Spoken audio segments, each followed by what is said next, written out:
خب خواهر با نام سمیه عبدالله سوال کرده است.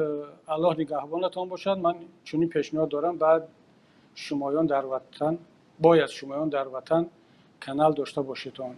میفهمم که ارزان نبودگی است، لیکن اگر این پرابلم حل شود پیشروی تیزتر می شود. باور کنید مردم وطن مثل زامبی زندگی دارند، از دنیا بی‌خبرند.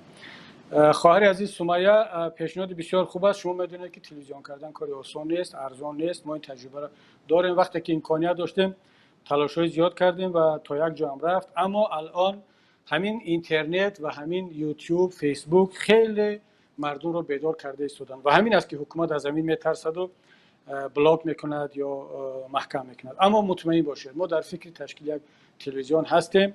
همون روزی که کار به نقطه رسید که ما به شما مراجعت کردیم، مطمئن باشد که ما به مردم عزیز مراجعت خواهیم کرد. شاید خودی من هم یک مراجعت مخصوص به ملت، به مردم، به مهاجرین، به همه کسان کنم که اکنون بیاید اون تلویزیونی که همیشه طلب میکرده راه اندازی شده ایستاده است، کمک کنید. چون که ما نمیخواهیم برای تلویزیون مردمی، تلویزیون ملی از یگان کسی بیرون پول بگیریم.